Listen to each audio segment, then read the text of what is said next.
Hi, it's me. I am back 4 days postpartum to tell you about my labor and delivery experience. It was a crazy one. I will say that. Not anything what I expected at all. Hopefully I won't cry in the middle of this, but you never know because I am 4 days postpartum. We'll go back to Thursday morning. We got maybe 3.5, 4 hours of sleep the night before. Had to be at the hospital at 4 o'clock in the morning on Thursday. So we woke up at 2:30. We were going to plan on sleeping till 3, but we were both wide awake at 2:30. So I did eat before I left the house. I had a couple pieces of toast. I'd been debating the whole time. I know before C-section you're not supposed to eat. I know that. But, I was going into this planning on just laboring and delivering. So, I ate a couple pieces of toast, and I'm glad I did, because I was starving all day long. Like, all day all I could think about was food. So I ate a couple pieces of toast. We got to the hospital at 3:45 in the morning. Checked in at the ER. I've got my notes here. I took notes all day. Then they told us to go on up to labor and delivery. And there we met Robin, who is a nurse there on the labor and delivery floor that actually goes to church with us. She was unfortunately not going to be working this weekend. So she set us up with good nurses and a good room. I actually, because of my complications and stuff that I'll tell you about in a little bit, we actually stayed in our labor and delivery room the whole time we were there. We never moved to postpartum, and the room was huge. It was great. But we had a good room right by the nurse's station, so which got annoying at the end, when I really didn't need them, but it was nice when I did need them that they were right there. So 4:15 a.m. they started the Pitocin in an IV. My nurse at this name was Linda. I've taken notes on everything just because I don't want to forget anything. I was already having some contractions when they hooked me up to the monitor. Little ones, but a little bit bigger than Braxton Hicks, a little stronger, so they were obviously doing something. Asked me what my pain level was. I was like at a 1 at that time. It's just, I was having contractions and didn't know it. And I've said this the whole time that I didn't know what a contraction felt like. So they checked me and I was still 1 centimeter dilated, but I was 70% effaced. So, that just kind of sat there and chilled for a while. Jason and I did. 7:30 a.m. my doctor came in to break my water. That was up there. That was probably one of the worst parts of the day for me until the stuff later on. It took him a very long time to break my water, and it was extremely painful. My cervix, they said, was way in the back, and so it took him a long time to even find it to break it. And I cried. It was awful. I bled quite a bit when they broke my water. The water didn't gush out. You hear the gush story. No. Mine trickled out for a really long time. Like, I just felt like I just sat there and trickled forever. He just said my membranes were very thick, and so it was very hard for him to break my water. Was he going to move? No. I immediately started feeling contractions as soon as he broke my water. The pain immediately went up to a 2. Contractions, I finally knew what one felt like. They were tight. It just felt like really tight and burned all the way across my stomach, the front part of my stomach. Around 8:30 that morning, our pastor came to visit us and prayed with us. I started having some stronger contractions. The pain jumped up to a 3. Contractions were about 3 to 4 minutes apart, not regular, but 3 to 4 minutes apart, and they were starting to kind of take my breath away. I remember at that point bearing my feet down on the bottom of the bed the whole time my pastor was there because it hurt. I was in pain. And had my first popsicle of the day after the pastor left, so that was nice.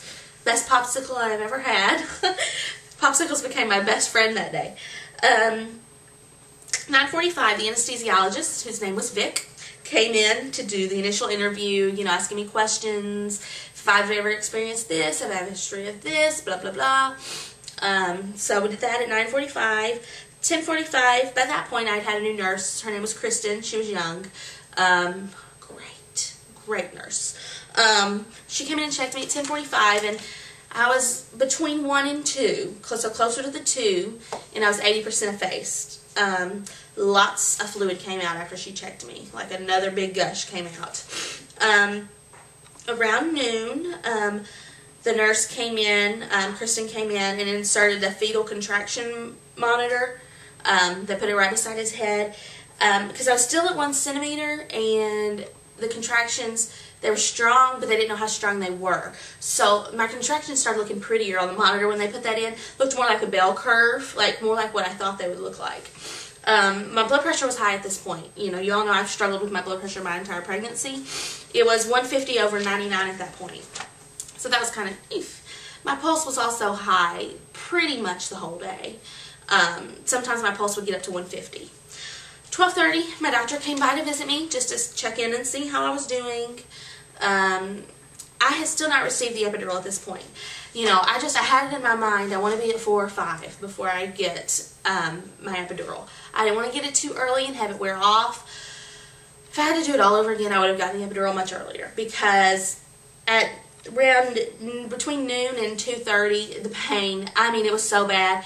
Tears came to the eyes, and I know my husband hated to see me in that much pain, you know, and so he and my mom just kept telling me, don't feel like you've got to hold off, you know.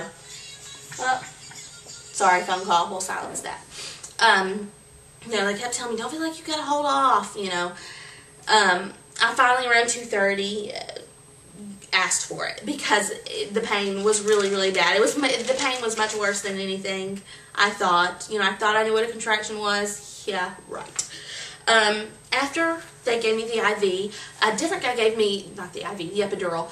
Vic, the anesthesiologist, did not give me the epidural. Cliff, someone else came in and did it. I slept between 2:30 and 4:30, which was nice. I needed that rest. But then the pain started coming back. I started to slightly feeling those contractions every little bit.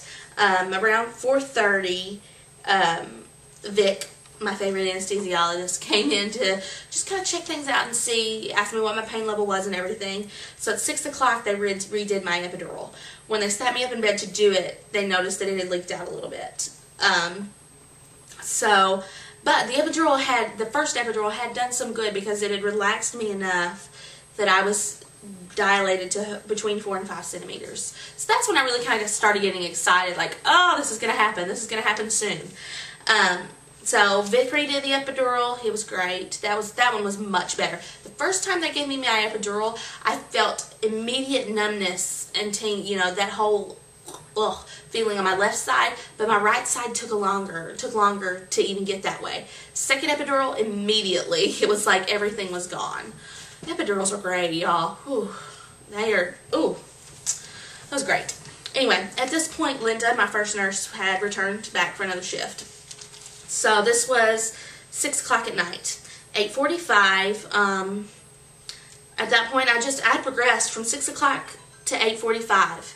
I was at a 10. I jumped from 5 to 10 in 2 hours and 45 minutes. So it was time to start pushing. And that, you know, that's exciting. You're close. So I pushed for 90 minutes. At first, I thought, I'm going to push for 30 minutes, and he's going to be here, because it was so fast, right out the gates. My mom wasn't even in the room, so I had to call her in the room because